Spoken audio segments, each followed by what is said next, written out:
Hey YouTube, I'm Potato Dude. You might know me for making such classics as The Miser Brothers, but it's stress and procrastination. I made that video like 2 years ago. Why is that the only thing I'm known for? I mean, not that I don't appreciate the views, but you know, couldn't it have been something less bad?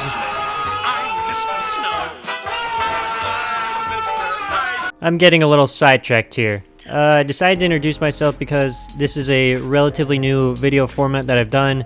The only other time I made something like this was a very not serious analysis video about Skeet from Jimmy Neutron. So you know, we're giving this another shot, but more serious. This time we're talking about good old Pac-Man. That's right, you know, cause I'm a gamer. Yeah, this game that I'm talking about is what got me interested in video games in the first place. Way back in like 2004, which is like 20 years ago now, I was just about 3 years old, so you can do the math right there.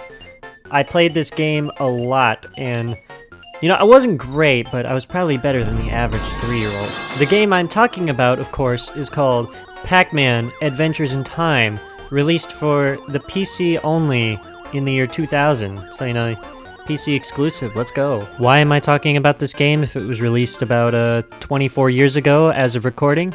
Well, because this is not only my opinions of this game after having it all this time and continuously playing through it, but also this will eventually delve into my playthrough of the game on hard mode, because I had never done that in all my years of having this game. Because, you know, my dad one day, he asked me, "Oh, do you still have that old Pac-Man game you used to play all the time?" And I thought about it, and I'm like, yeah, I guess I do. So I stuck a disk driver to my computer, popped it in, and yeah, we started from scratch again. But before we talk about my playthrough, to get past an old childhood foe, time to give a little background. Okay, background info time. Get ready for me to sound like a robot here. More than usual, that is. The game was released in 2000 by Hasbro Interactive for PC exclusively, which probably contributed to its relative obscurity. From what I could find, it actually received pretty solid reviews. It's kind of hard to mess up Pac-Man, but it has been done before. The gameplay as well is standard Pac-Man, but with some 3D elements such as slopes, stairs, and elevators to multiple levels of a maze. The game also has some extra obstacles to keep things fresh, like boulders, alligators, volcanoes, gravity, medieval warfare, the Industrial Revolution and its consequences, a dragon that will wake up and kill you if you don't complete the maze in 100 seconds, the wonders of electricity, this stupid pig, and this god-forsaken tumbleweed! In addition, there are levels that are entirely or partially underwater, so you have to collect all the power pellets before you drown. There's also multiplayer modes where you can play with friends over the internet, but I doubt anyone is online to play this game. Shout out to all the Pac-Man sweats. Now the story of this game is kind of wacky, and that seems about on par for Pac-Man in the 2000s. Why are you holding a spoon? And you know, it's a thing of beauty, really. So basically, there's this fancy power pellet thing called the Artifact, which keeps the Pac planet safe until the ghosts, ooh, spooky, they steal it and hand it over to this gremlin called Mollusk. Now, Mollusk, upon receiving this, says,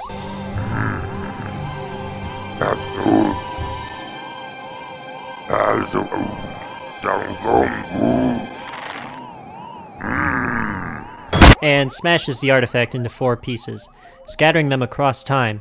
It doesn't take long for Professor Pac-Man, that is his name, to notice this and call Pac-Man immediately to alert him about the crisis, while my guy is trying to sleep on what looks like the living room couch. Guess the missus wasn't too happy with good old Pac-Man and his shenanigans around this time.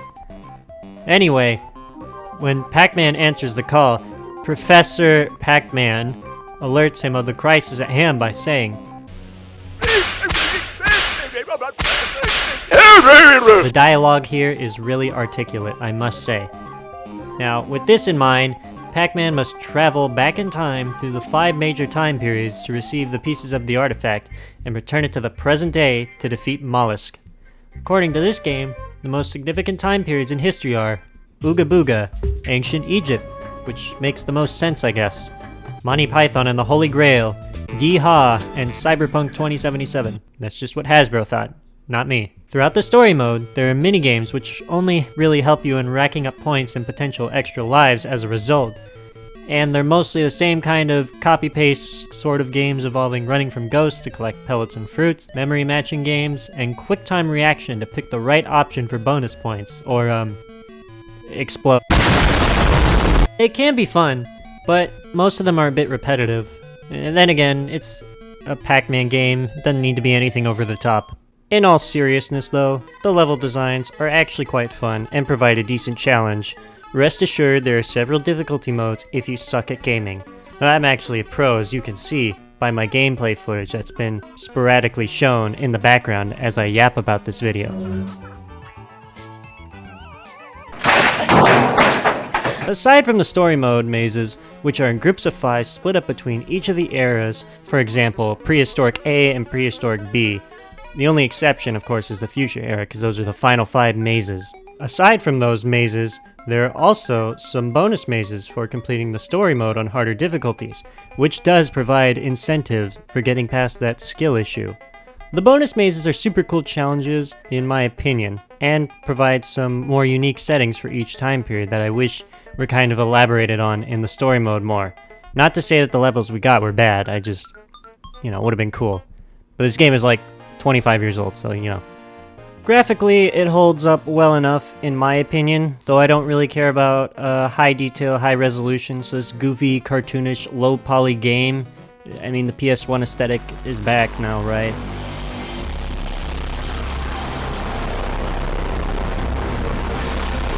I'm getting sidetracked.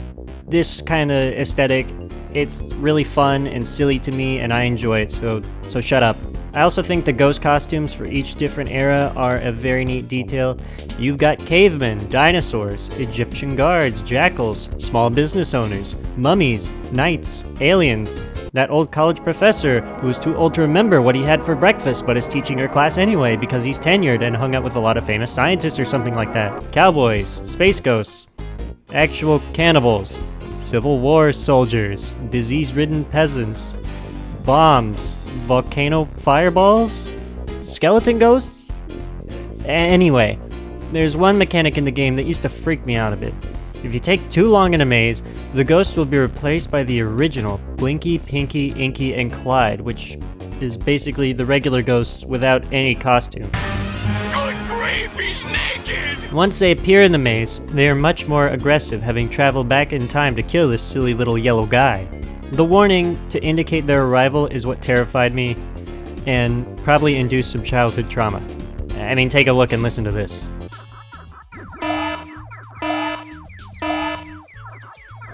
Needless to say, I was scarred for life, and it still kind of gives me a little knee-jerk reaction on occasion. Am I supposed to be? Oi! Now, here comes the personal anecdote part of this video essay thing. Playing the game since I was very young, I had a very difficult time getting past the medium and hard difficulties. I often remember wanting to break the family computer out of pure, unchecked childhood temper tantrum-like rage. But instead, my parents would hear me screaming at the game and tell me that's enough computer time for me. Shout out to Mom and Dad for limiting my screen time.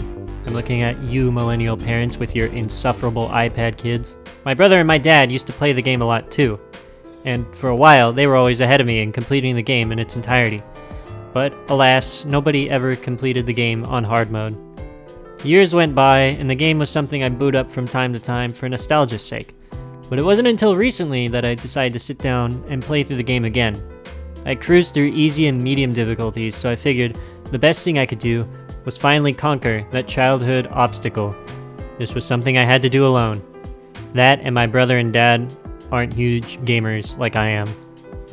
Like I mentioned before, this footage is my playthrough on hard mode, my journey to conquer an old foe. One crucial thing that I need to explain to sort of justify the decisions I make throughout my playthrough, and from what you can see in the recordings that are playing in the background, is, I obviously only have so many lives to spare. I mean, sure, I can earn more by racking up the score, but that gets more difficult as the game progresses, because that's just how this game works. So here's the strategy. I earn as many lives as I can within the first 15 or 20 mazes or so, just to help me get past some of the tougher ones later on. Because if I run out of lives, I have to restart at my last save state, with the amount of lives I had at that save state. Sure, that might only be 2 to 3 mazes back, but if I'm trying to make one life last for half the game, it's easier said than done. The strategy I decided to go with seems to be the one that works the best for reasons that I hope are obvious. So, here's how it went. Beginning of the story, never usually much trouble because, through Jungle Japes, Prehistoric Peril, and Cannibal Village, sort of introducing the base mechanics of how to play Pac-Man in case you live under a rock, and then, introducing slopes which kind of slow you down going up, but you move faster going downhill, and then Cannibal Village, which, aside from being called Cannibal Village, and the ghosts are like cannibal ghosts that come out of a boiling pot of water, you cannot make this up. I don't know how this did not register with me as a child. But anyway, that maze introduces the concept of multiple levels to a maze. The Cannibal Village maze is also followed by the greatest video game cutscene of all time. Just have a look here.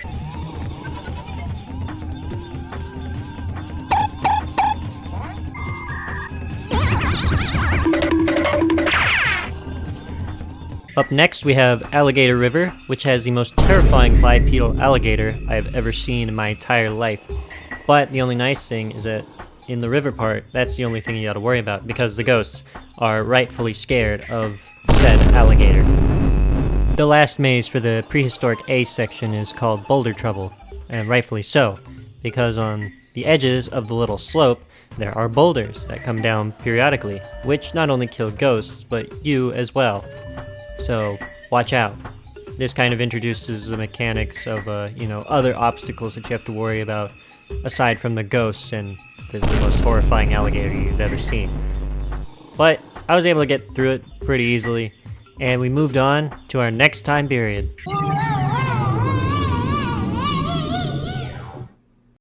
Egyptian A, we're starting off strong with Camel Camp introducing snakes that temporarily stun you, which could be a problem if you're trying to get out of a pickle.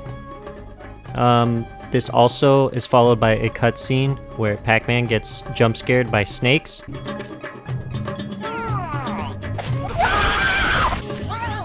I kind of wish Pac-Man still sounded like this. He's just such a silly guy. So silly. It's better than, Yeah.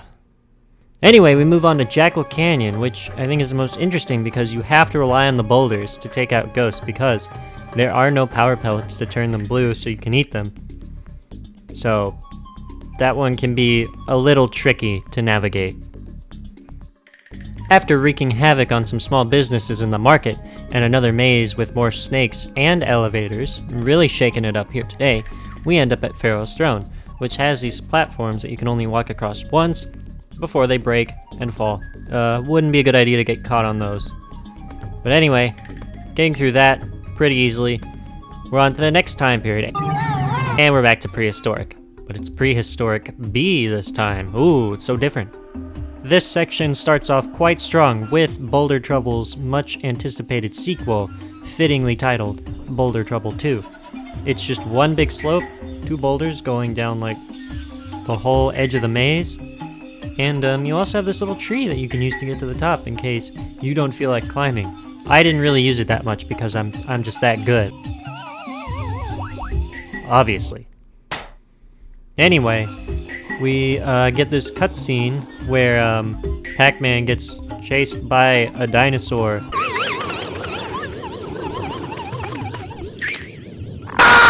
And then decides to feed its children. I don't know where this dinosaur was that just appeared and made him run away. You know what? I'm not going to try and understand the logic behind Pac-Man cutscenes from 25 years ago. This brings us to the volcano, where you have to watch out for the volcano sending fireballs in the exact same 4 spots, which that's how volcanoes work. After that, we get to the big tree, which is a big tree. It's so big that it even has a gravitational source The cylindrical maze, though, is a pretty cool concept. I like that a lot. Anyway, Pac-Man still finds a way to fall off of the tree with its own gravitational force, conveniently into a log canoe with a paddle. I mean, this guy really must have just put all of his specs into luck or something, I don't know. We get a minigame where we use said canoe to sort of row away from an alligator, and, you know, that is a minigame. We get to the treetop maze, which is like the coolest treehouse ever if it weren't for the ghost just running around. And then we get to Cannibal Temple, which is a cube. This one, you can only stick to the wall for so long. This is the only time this mechanic is ever introduced, and the only reason it is frustrating is because it replaces your jump meter, which that jump meter has come in clutch so much, and now I can't use it. But anyway, we get past the cube, and we get our first piece of the artifact. We are a fourth of the way there, and on to the next time period. That brings us to Medieval A, starting with the Hamlet. This annoying little shit. This pig ruined me so many times. So many times. He just keeps getting you and inconveniencing you. This pig, he hits you, he stuns you. Sometimes he can even hit you like an infinite amount of times, you know, until the ghost puts you out of your misery. You know, if it weren't for the fact that he was limited to the bottom section of that maze, it would be rendered impossible. I hate him so much. I wish he would die, but I got past the maze eventually.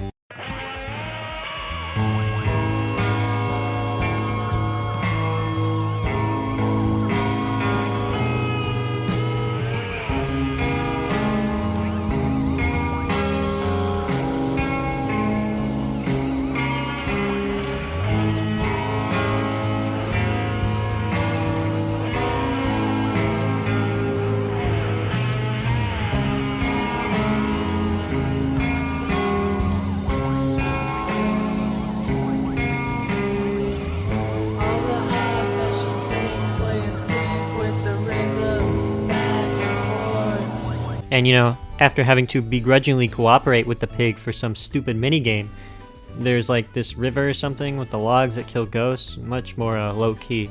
And then we get to a giant mushroom, and there's a jousting tournament, and then Pac-Man decides to casually play a game where he like throws dots at like the ghost thingies. It's like a carnival game, I guess. I'm really good at it though. And then we get to the dragon, which just shoots fireballs that can kill you. And also this maze is just a pain because this is the one with the timer. And if the dragon wakes up, you kind of just die and you fail. So, yeah, after that, we finally get back to Egyptian B.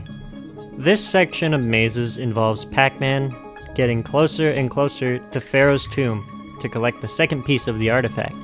There are snakes, spikes, more aggressive mummy ghosts and whatnot, and this section is just a general slog to get to the end of it.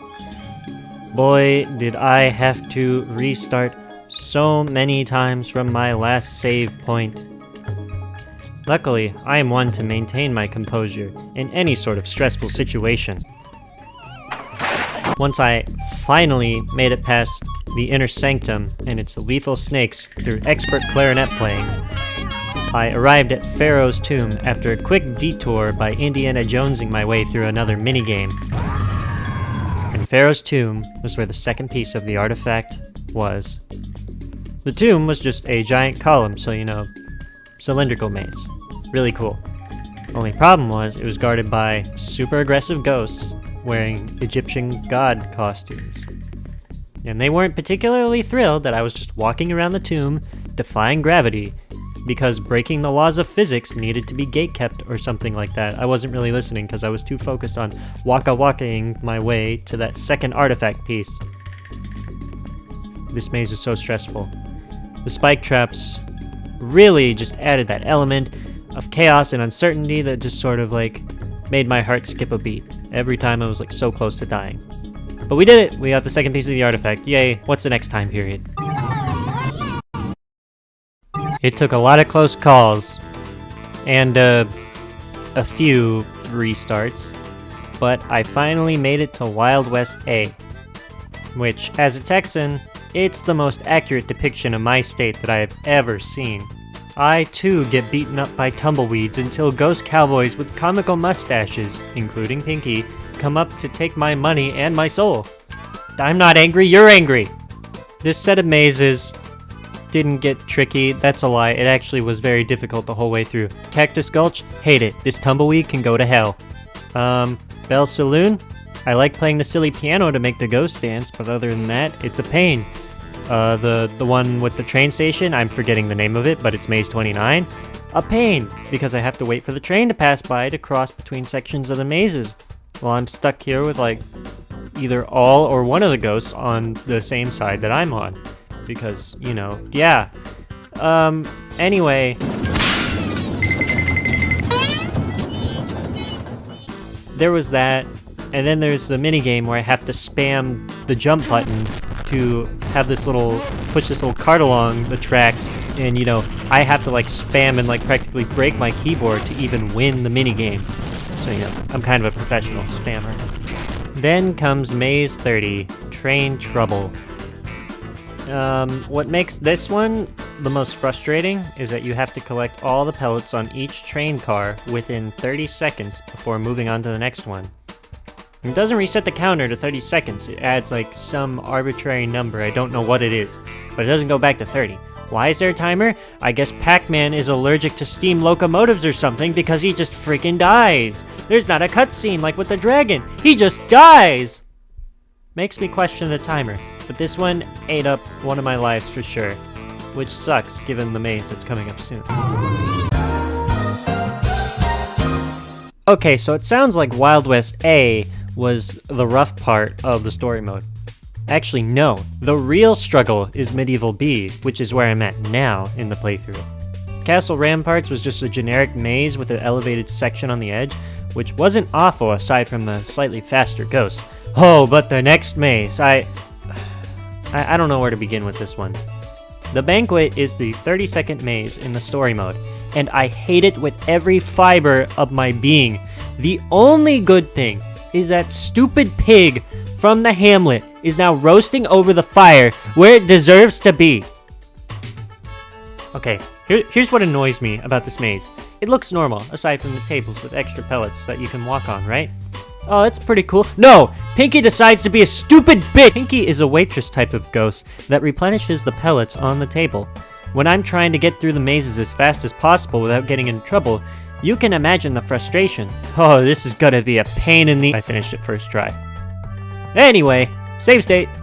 Treasure Vault. This has 2 secret sections that appear once you eat the pellets on each corresponding colored side of the maze.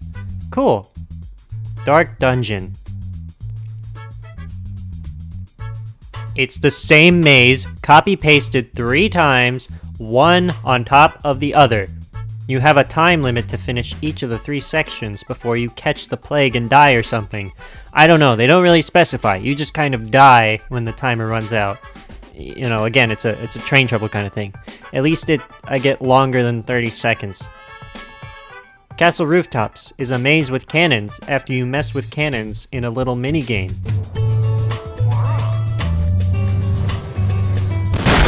It wasn't too difficult, I guess. There may have been a couple restarts scattered here and there. I got the 3rd piece of the artifact! We are so back! Wild West B, the home stretch. How's our supply of lives doing? Ah, yes. Good. The first 2 mazes were fine. Not really.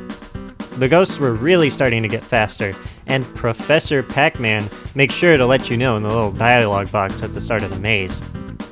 I don't know what it was about the Wild West, but man, people were literally sprinting faster than Usain Bolt for no reason. Just to catch little old me? That's silly.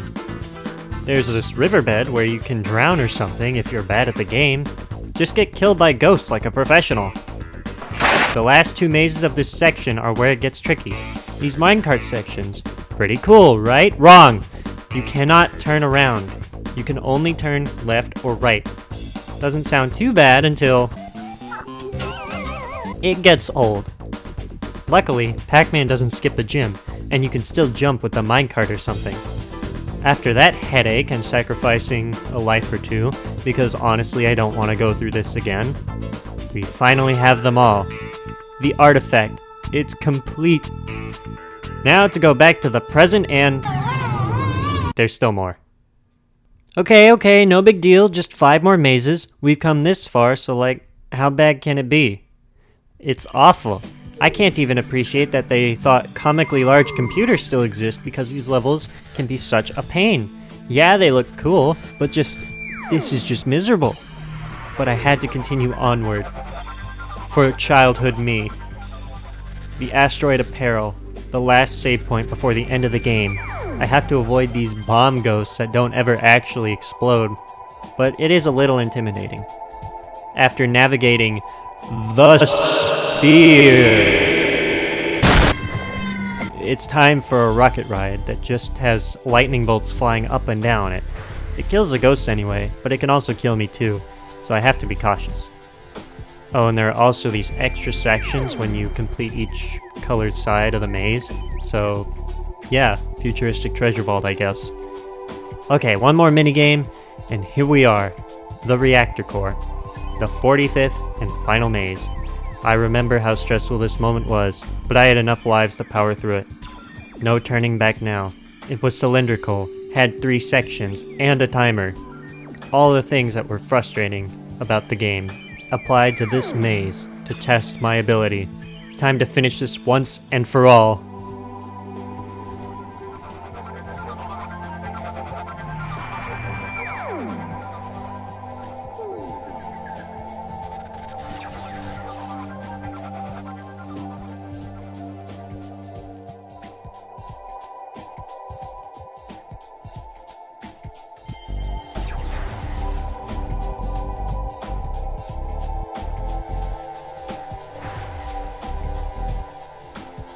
I did it.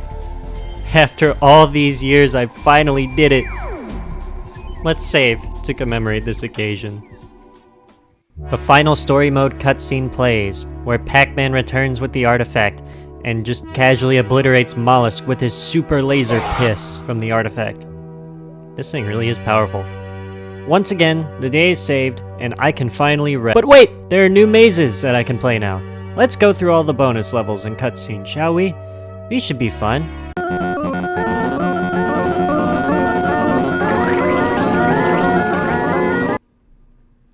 That's it? That's the bonus content? That was just a bunch of moving PNGs and beta test levels! I'm giving the bonus levels a hard time. There were a lot of, actually intriguing bonus levels that I was finally able to play after beating the game on hard mode, and they were quite enjoyable. There's only one that I thought was kind of weird, and it was called Plan B from Outer Space. The bonus mazes you unlock on hard mode take a long time to beat. Just all the navigation that you have to do to get to every section of the maze. In all seriousness though, the cutscenes were really lame. I was very bummed out about it because there was always just this level of mystery surrounding them as a kid, and when I finally got to watch them, it was not worth it. At the very least, I can finally put this game to rest knowing that I completed it on the hardest difficulty. Yes, there is the classic maze that I could unlock, but it's the classic maze. I don't think I'm missing out on much there. Overall, it was nice to come back and play this game again, and see that it had much of the same charm to me that it did when I was very young. Granted, getting a hold of this game nowadays requires certain methods. I still hope y'all will give it a try if you're a fan of Pac-Man. There's probably someone out there who's beaten the game on hard mode on first try or something, and will tell me that I have some sort of skill issue in the comments or something, but I don't really care. This is still an accomplishment to me, and you can't take that away. If you don't like the game, I completely understand. I'll only be very offended. In all seriousness though, thank you for listening to my ramblings about this game. This video in general took me way too long to produce, as initial production started when I began writing the initial script for this in January of 2024. If y'all like this video enough, I might make another one about something else that I've been obsessed with for way too long. Take care everybody, and I hope to see you again soon.